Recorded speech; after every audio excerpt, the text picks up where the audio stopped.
A young seeker arrives in search of silence and finds herself inside a movement that claims to teach the end of thought itself. The year is uncertain, the rules are invisible, and the teacher at the center of it all speaks of peace while shaping a global organization.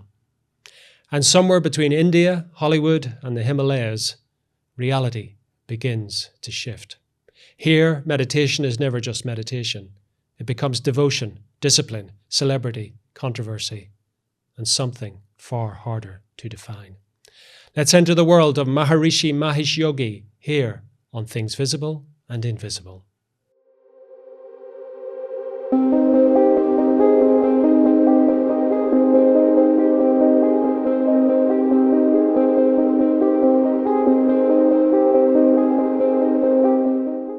Susan Shumsky is an American spiritual teacher, award-winning author, and former close follower of Maharishi Mahesh Yogi.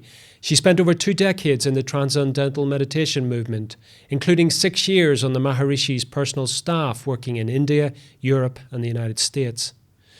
Drawing on the insider experience, she has written extensively about meditation, spirituality, and consciousness, including her memoir, Maharishi and Me, which reflects on her time within the Maharishi's organization and the broader 1960s spiritual movement.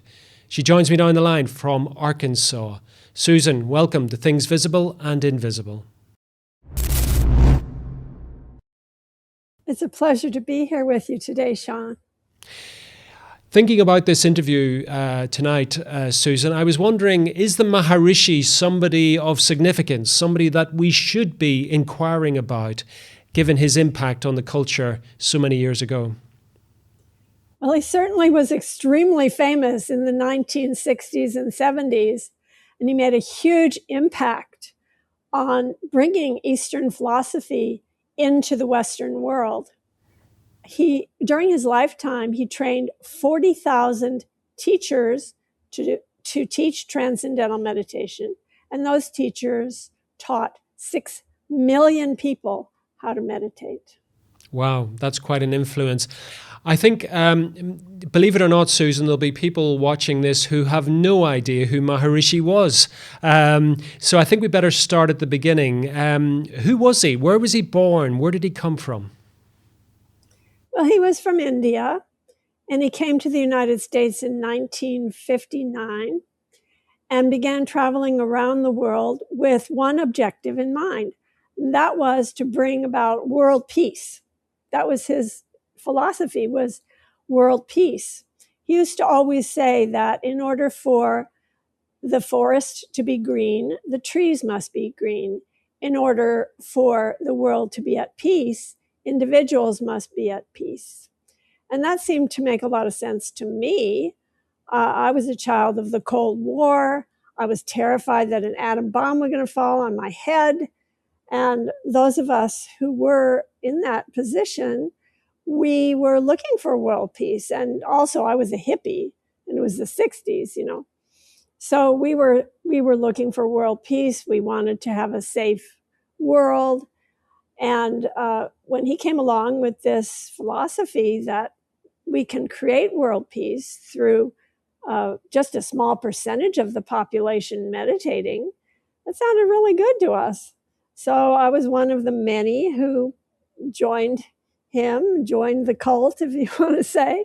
And I was practicing Transcendental Meditation for a couple of decades and was on his personal staff for 6 years.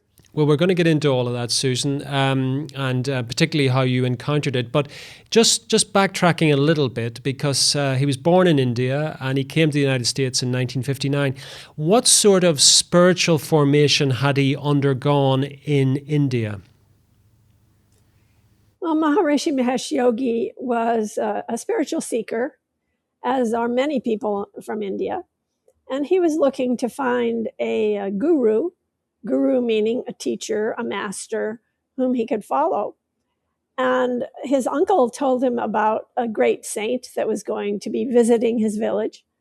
So he went to, sought after him, and he found him and somehow managed to wiggle his way into the room It was not really very easy to approach this man.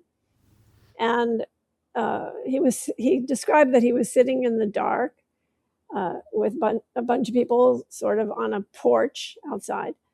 And a car was driving by, and the light of the car illuminated the face of this great saint.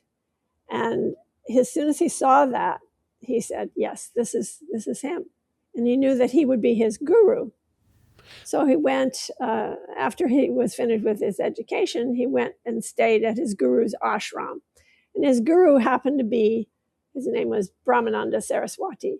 And he was one of the four main Hindu religious leaders of India. There are four in the tradition called Shankaracharya tradition. And so he was the head of the northern part of India. So Maharishi went to stay at his ashram after he finished his education, and he became his secretary. So that was how he got into Transcendental Meditation. So, I mean, I suppose just for our Western viewers, I mean, this kind of spiritual apprenticeship was not that uncommon in India, you know, that the idea of seeking out a guru, of spending time at an ashram. What he was undertaking was not the norm, perhaps, but it wasn't that unusual either. No, it's not unusual, still is not unusual in India. When he was born, which was 1912, or 1908, actually, I'm not sure. When he was born in the early 1900s, it was definitely common for a male to have an apprenticeship with a guru. Yes, it was quite common. So, very common in India and the Hindu faith, seeking enlightenment through that. Again, very, very common in India, Hindu being the predominant religion in that country. However, what drew him to the United States? I mean, he wasn't, if he came to the United States in 1959, he wasn't exactly young. Why the United States of all the countries in the world? Well, I think because he knew that that's where he could most easily spread the teaching that he wanted to give to the world, which was transcendental meditation. And I don't know that he was necessarily really privy to the fact that people in America were seeking spirituality and seeking inspiration from India. He certainly came at the right time. He did. Because the hippie thing started in the mid-60s, and that was when he became very, very popular. He sort of looked like a hippie, by the way, and he was always carrying flowers around. I mean, it was sort of, okay, this guy, he's got something to say. And there were other actual people from India that came as well. He wasn't the only one. For example, the Hare Krishna movement. That's right. The leader of that movement, Bhaktivedanta, he came to the West and spread his teachings as well. But Maharishi is the one that became really, really well known, very famous, very popular. Well, we're going to get into that because obviously his brush with the Beatles, or their involvement with him, was the catalyst for that and propelled him even to this day to be so well known as part of that story, at least. But just sticking with his entry into American life, I mean, how did it work in practice? I mean, did he already have a sort of small group of devotees in the United States? Did he have a base from which to start to spread his message? Absolutely not. He came with a bedroll. You know, he came with his mattress. That was it. He didn't know anyone. He went to Hawaii first, and then made his way to the United States, to Los Angeles, and just started telling people about meditation and about the experience of transcending and he became very popular very quickly. Was Maharishi a sort of sannyasi? You know, this idea of a sort of wandering holy man. Was that his kind of modus operandi? Actually, he was not a sannyasi. He was not a swami. And that is mainly due to his caste. He was his caste was a scribe, actually, was the caste that he was in. And so he was not really allowed, according to the caste system, he wasn't really allowed to teach meditation. That was for the Brahmin caste, the philosophers, that kind of caste. And so, yeah, that's, even though he was teaching meditation, he certainly wasn't doing it officially. You know, in other words, people from India who were swamis, they would not count him as being a meditation teacher. Right. So he comes to the United States. Now, before we get to the Beatles, which was around about 67, what sort of, I mean, was he somebody who attracted attention from, say, actors or musicians or the artistic world of the time or celebrities of their day? Was he somebody who was attractive to that group of people? Very much so, yes. For example, the star of Sunset Strip, I guess it was called, 77 Sunset Strip or something, Ephraim Zimbalist Jr. He was a famous actor, television actor. Richard Chamberlain. He was also a very famous actor. I mean, people today wouldn't necessarily know these names, but at the time they were very famous. Also, Greta Garbo, famous actress.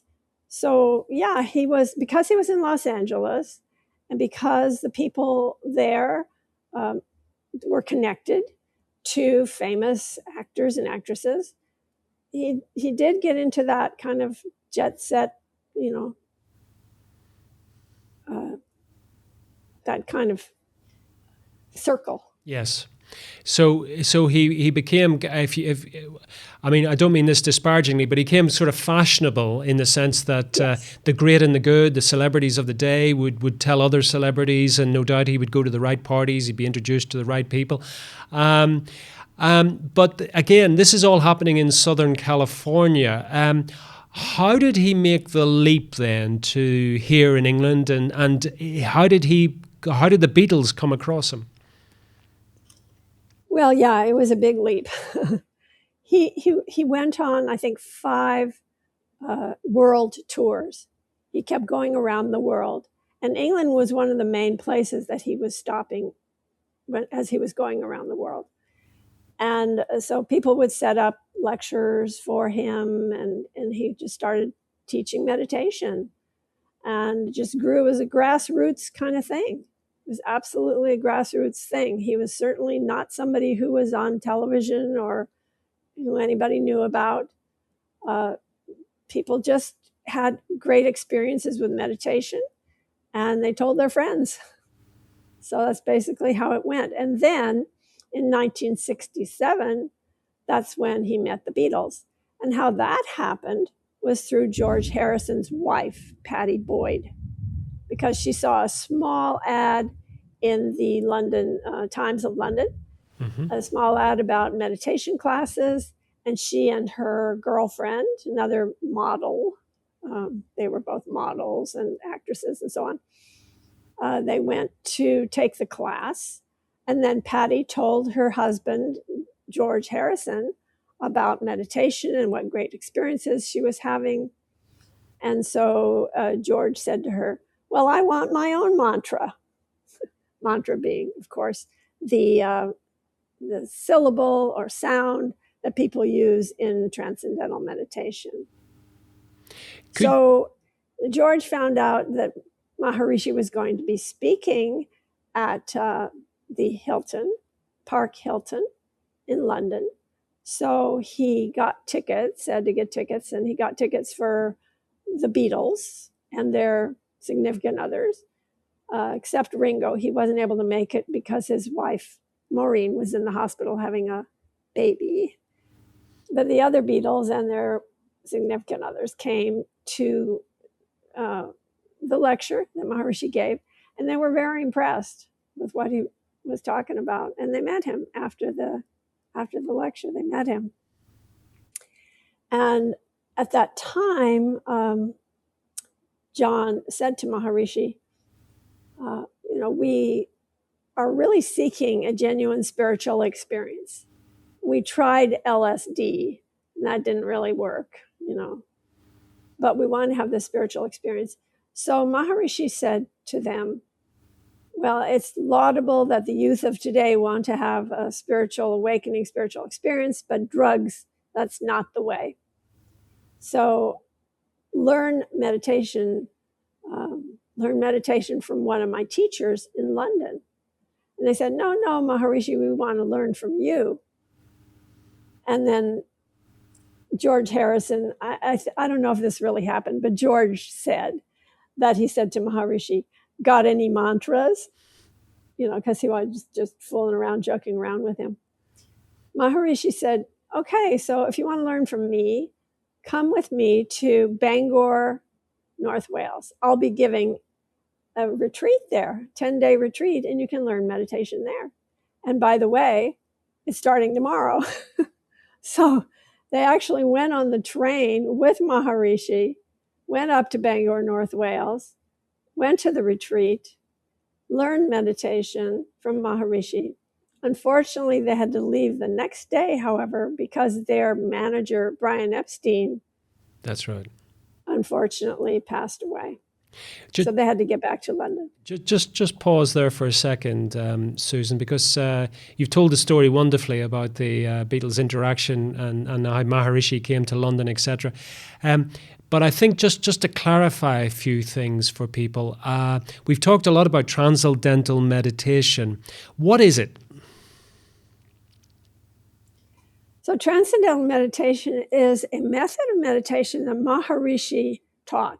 At first, he called it deep meditation, but then changed the name later to Transcendental Meditation, probably is more descriptive of what the meditation practice is, because it's about transcending or going beyond this physical world into the spiritual world, really. It's about the mind getting into a quieter and quieter state, experiencing first the gross level of the mind, and then the mind getting quieter, quieting down, and going into this state of transcendental consciousness or unbounded awareness. It's called, in India, they call it Turiya, which means the fourth state, beyond waking, dreaming, sleeping. Beyond those three states, a fourth state of unbounded awareness, a state of perfect peace, perfect wholeness, experience of the absolute eternal oneness, you might call it. So that's what he was teaching. It was a very simple method using a mantra. Mantra means a sound or word that you repeat mentally. So it's mental repetition of a sound that you're given when you learn Transcendental Meditation. And then you use that to meditate twice a day. The prescription is meditate 20 minutes twice a day. So that's what TM is. Was the Maharishi operating from for want of a better expression, an orthodox Hindu perspective, or were his teachings around meditation completely novel? Well, actually, there's nothing really novel about his teachings, although he framed it that way. He framed it as being the best way, the only way, all of that. But in fact, mantra repetition is quite common in India. However, in the way that he taught it is a bit different, because the repetition of the mantra is like a faint idea, rather than chanting, for example, repeating very clearly repeating.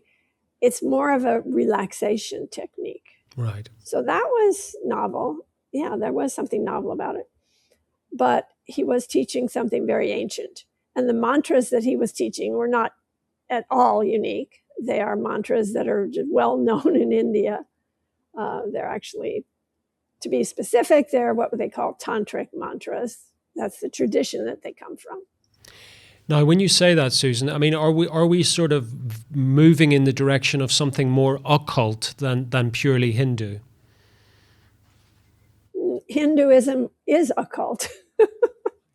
The Hindu religion, I mean, that's who people like Blavatsky, Madame Blavatsky, Annie Besant, her followers, the Theosophical Society.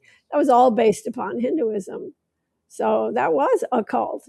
A cult is really from the Hindu religion. Okay, so we're just going to park the Beatles now because you've told that story very well. At what point did you start to get involved with TM? If you wouldn't mind, Susan, could you just give us a short background of who you were, where you were born, what you were brought up in? I'm assuming you weren't brought up as a devotee of TM. Hardly. Okay, so I was born in Denver. My father was a surgeon, and I was Jewish. Still am Jewish. Jewish religion was what I was raised in. And I was a hippie, though. It was the 60s. Those of us who were hippies, we were seeking spiritual enlightenment. We were seeking higher consciousness. Our gurus at the time were Timothy Leary and Richard Alpert. And they wrote a book called The Psychedelic Experience. And they claimed in that book, which was, by the way, a translation of the Tibetan Book of the Dead, they claimed in that book that you could attain nirvana, that you could attain higher consciousness through LSD. And it was a handbook, that book, The Psychedelic Experience, was a handbook for taking LSD. And at the time, they were professors at Harvard. And they were doing experiments on people giving them LSD. So they were really the people that were perpetuating the idea, introducing the idea, and perpetuating the idea of take LSD to get to nirvana. So I was one of those, the 60s was not just about sex, drugs, and rock and roll. It was really more about higher consciousness, higher awareness. So how I got into TM was, like I said, I was interested in higher consciousness. And I was reading all these books like Autobiography of a Yogi by Paramahansa Yogananda.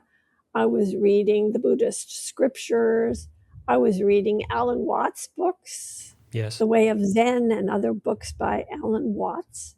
And in his books, he said that you have to find a quote unquote meditation guide. And so I thought, well, how in 1966 in Berkeley, California, how do I find a meditation guide? So I asked a roommate, in fact, and he said, well, have you ever tried to meditate on your own? I said, well, okay, I'll give it a shot. So I lay down in my bed and sort of prayed for or asked for a meditation. And immediately I was propelled into this ecstatic state. I could feel this chord or rush of energy rushing from the tips of my toes all the way up to the top of my head. And I could feel this ecstatic feeling rushing through my body. So I thought, well, I guess this is meditation. I didn't know any better. I didn't know anything. Little did I know that not only did I have my first meditation experience, but also Kundalini awakening at the same time. Kundalini being this force of energy, this kind of life force energy that flows through the body, that when flowing upwards brings you to higher states of consciousness. So it wasn't too long after that a friend took me to the Transcendental Meditation Center in Berkeley, California. They had a center. They didn't have a teacher, but they did have a center. So I went there and found out about TM, Transcendental Meditation. And I had to wait for 9 months before a teacher showed up, but eventually I did learn TM in 1967, before the Beatles had found out about meditation. And when was the first time that you met the Maharishi? I met Maharishi first time in 1967 when he was visiting Los Angeles. And a friend asked me, you want to go down and see Maharishi? Let's all go in my car. So yeah, a few of us went down to Los Angeles to meet and greet him. And he was at the airport. And there was a double line of people, parallel lines, and he was walking through the line of people and doing this pranams, what they call pranams, his hands like this. And he was saying, Jai Guru Dev, to everyone. And by the way, what does that mean? Jai Guru Dev. It means glory to the divine guru, glory to the divine preceptor. That's what that means. And so he was saying that to everyone as he was walking down the line, and he was walking and walking, and he never stopped. He was just walking down the line. But then he came to me and he stopped. He looked me up, he looked me down. He looked me up, he looked me down. I looked like a ridiculous hippie, by the way. I was wearing this funky dress that I got in a junk store. I was wearing the hippie beads. I had the granny glasses. I had the funky sandals. I looked like the typical hippie. So it looked like he was scowling at me. And everybody, as they were walking down, as he was walking down the row, everyone was offering him flowers as he was saying, Jai Guru Dev. And everyone was offering these really nice flowers that they got in florist, flower stores. And I offered him my wildflowers that I had picked on the way as we drove up. So these wilting wildflowers. So he grabs the wildflowers and he says, Jai Guru Dev, and he walks on. And I'm like, why did he scowl at me? And why did he stop in the first place? So that was my first introduction to Maharishi. And what happened next? I mean, did you sort of give everything up and go and follow this guru? Well, what happened next is we went to the lecture that he was giving. And I had a fantastic experience during the lecture. I was already having fantastic experiences with meditation. Really, that saved my life, I feel. And I had a great experience there with him as we meditated in a big group, group meditation. And so it wasn't too long after that I wanted to become a teacher of meditation. I wanted to become a teacher of TM. So I kept applying. I kept getting rejected. I kept applying over and over. And the reason why I kept getting rejected was I was not old enough. I was too young. In order to take the teacher training course, which was in Rishikesh, India, in order to go on that course, you had to be 24 years old and a college graduate. Well, I wasn't any of that. I was like 19 years old. So I kept applying again and again and getting rejected. But finally, in 1970, Maharishi allowed the younger students to come to India and to take the teacher training course. So I was on that course in 1970. Now, I think that's the retreat center that the Beatles went to eventually. Is that correct? That is correct. The Beatles went there in 1968. Now, That's when I've read various accounts of that, Susan, and seen various documentaries on it. And it's not always described as the most positive experience. And John Lennon in particular had some rather harsh things to say about Maharishi.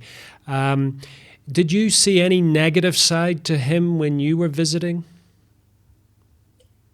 Not at all. Not at that time. I had only great experiences with meditation and great experiences with Maharishi. And by the way, I was on his personal staff for 6 years. So I was in the inner circle, but define negative, because there were things that happened that were not too cool. And are those things that are in your book that you're at liberty to talk about? Okay, so the Beatles went to India, and Ringo stayed for about a week. Unfortunately, he couldn't stay longer. A couple reasons. Number one, he had a child who was 6 months old at home. Number two, his wife hated the bugs in India, and she wasn't really thrilled about staying there. And number three, Ringo had a problem with peritonitis as a child, and he was having trouble with the food. As a matter of fact, he brought an entire suitcase of Heinz beans with him to India so he would have something to eat. So that's why Ringo left. And then Paul stayed for about a month, and he had to get back because the woman that he came with, Jane Asher, had a theatrical commitment. She was an actress. And so they had to get back to London. So it was only John and George that stayed for the entire time. Entire time meaning they didn't actually stay for the entire time. They left early, but they stayed from February till April. So they were there a couple of months. And they left early for several reasons. I don't know, it might take a little too long for me to explain all the reasons. But one of the reasons had to do with that Maharishi had made a pass at some of the women there. And was this one of the negatives that you mentioned? I mean, was this a proclivity of the Maharishi? Right. And I didn't know it at the time, obviously, but certainly did find out about it later because I knew a lot of the women that he made passes at. I mean, this is, I mean, it's almost a cliche now today, Susan, but a lot of religious gurus of every stripe can sometimes, they attract young, idealistic people. And there's always a temptation, I guess, in that scenario to abuse their position of power or to take advantage of those idealistic young minds. Is that the sort of thing we're talking about with Maharishi? Yeah, I think so. My friend Judith Bork, she wrote a book called Robes of Silk, Feet of Clay, where she describes her relationship with Maharishi, her, affair that she had with him and all that. But she was in love with him. I mean, they were in love with each other, actually. But he told her to keep it a secret. And she did. She kept it a secret for a long time. She kept it a secret until he died. But I knew about it when it was going on, actually. She was in India with me.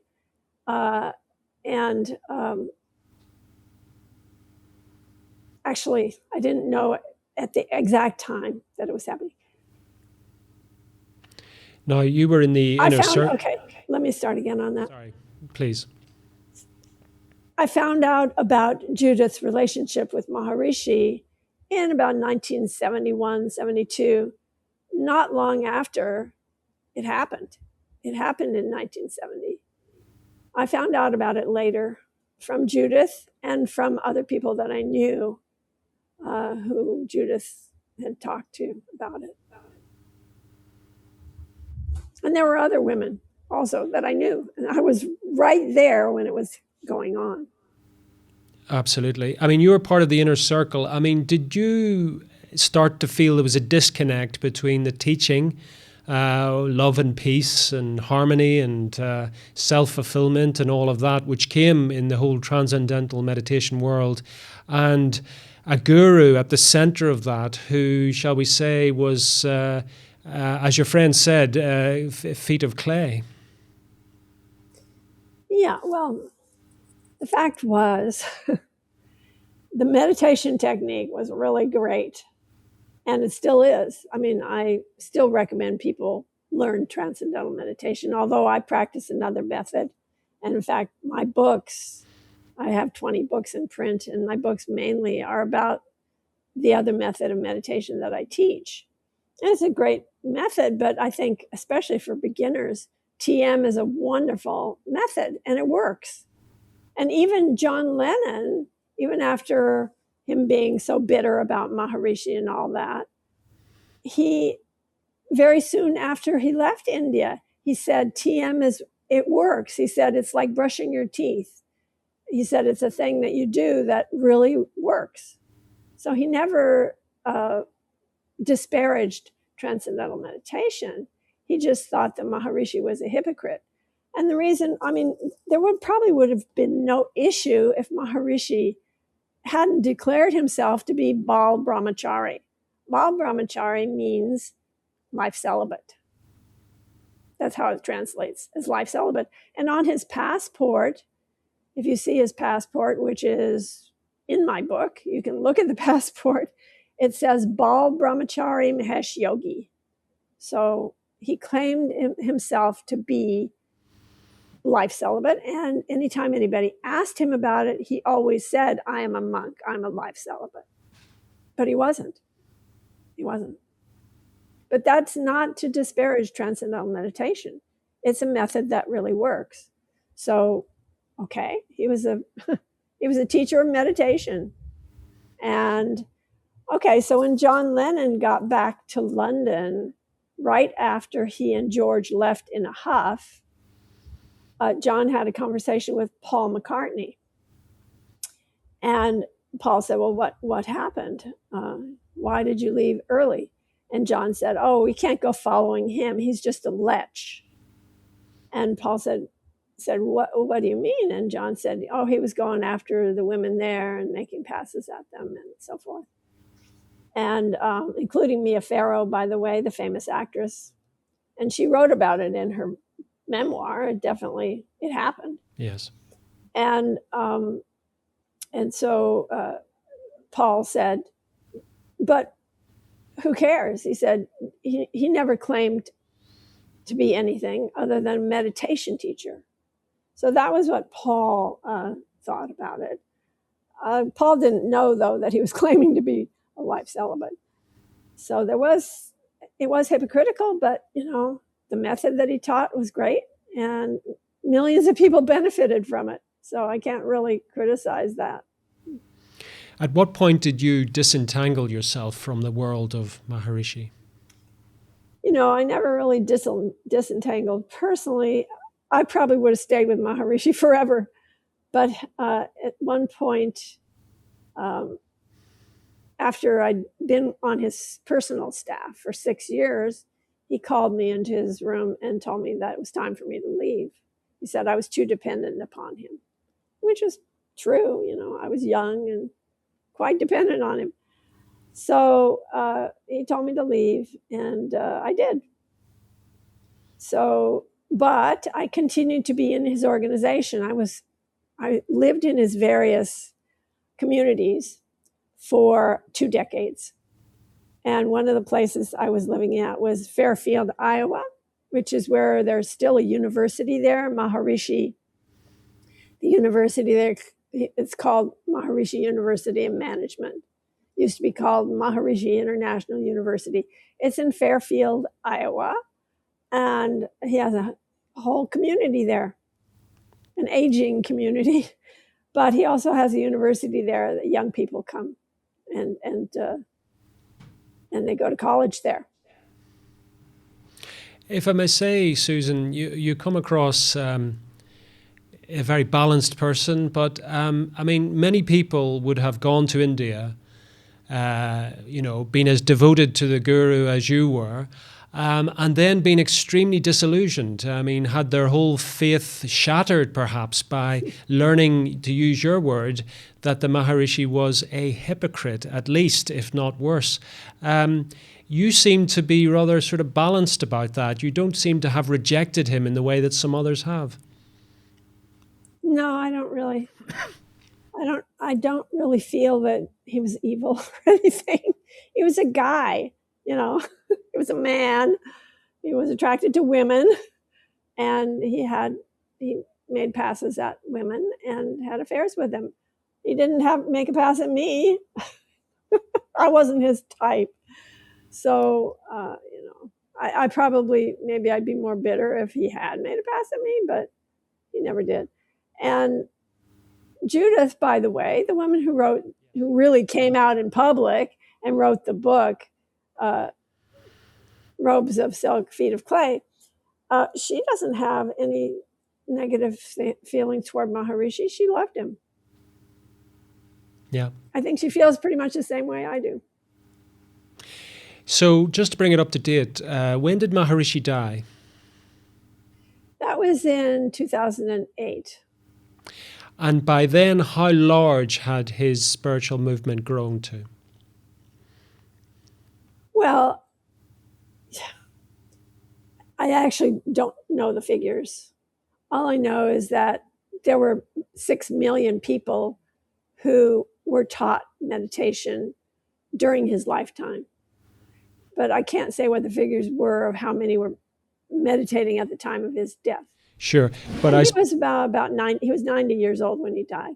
But I suppose, I mean, there was an extensive network of his religious foundations across the world, across the United States, yes, and in India perhaps as well.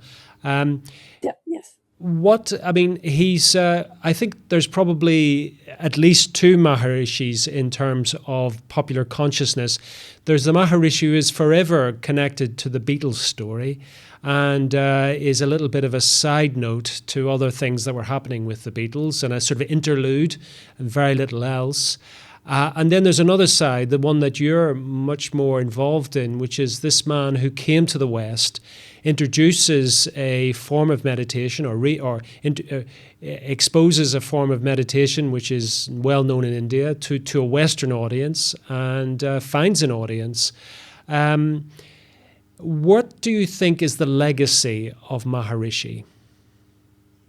Well, frankly, with a little help from his friends, the Beatles, he brought Eastern philosophy to the West more than any other figure, more than Paramahansa Yogananda, more than Vivekananda, more than Satchidananda, more than any of the gurus who came to the West.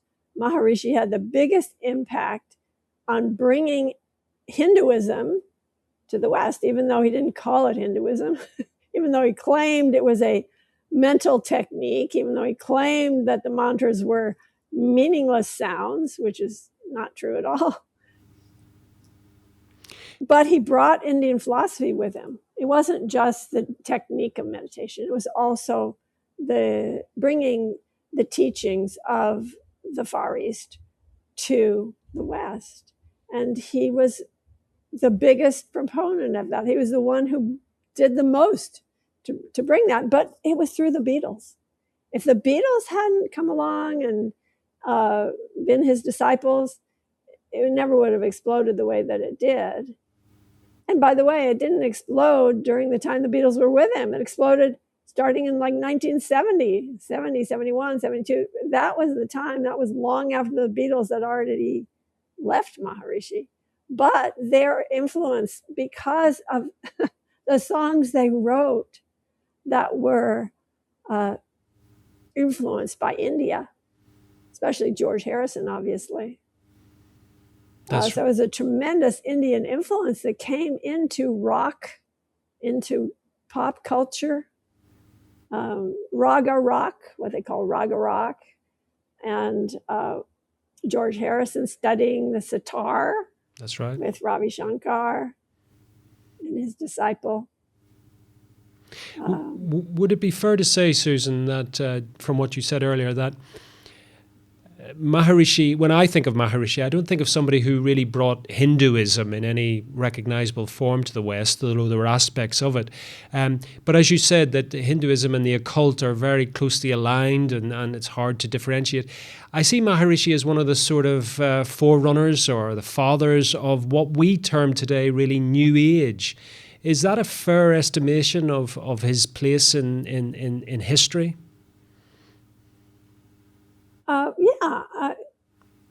The New Age movement was really based upon the Far Eastern philosophies. It was based upon Hinduism. It was based upon the occult, even alchemy, all of that. It came from Blavatsky, Theosophy. It came from various gurus who came to the West, Vivekananda, Yogananda, and so on.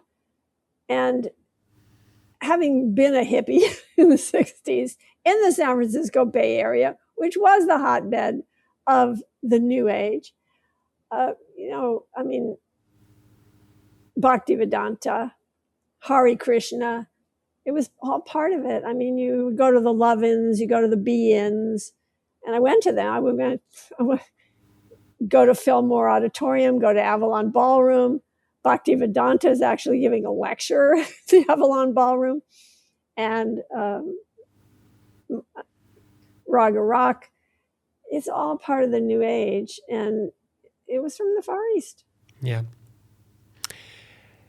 Susan, unfortunately, we've come to the end of our time together. Tell people where they can find out more about you and your many books. Yes. My website is drsusan.org, but better to just Google my name. You'll find a lot more by just Googling my name, Susan Shumsky. And I have 20 books in print, and I have one book, which is my memoir called Maharishi and Me, Seeking Enlightenment with the Beatles Guru. And I have another book called The Inner Light, How India Influenced the Beatles. And that, that's an amazing book. Each chapter is a Beatles song, and it describes what is the true meaning of that song and the esoteric influence and the Indian influence, Indian musicians, Indian musical instruments that were in the songs and so on. So that's amazing. And then I have another 18 books that are really about meditation, intuition, prayer, affirmation, chakras, auras, all different subjects, a lot of guided meditation books, prayer, so many things I've written about. So yeah, just go to Amazon.com actually and look for my name, and you'll find all these amazing books. For now, Susan, thank you so much for coming on Things Visible and Invisible. And thank you for inviting me, Sean. Thank you for joining us on another episode of Things Visible and Invisible. We're dedicated to uncovering phenomena that challenge our understanding of reality, from ancient enigmas and paranormal encounters to scientific anomalies and forgotten histories.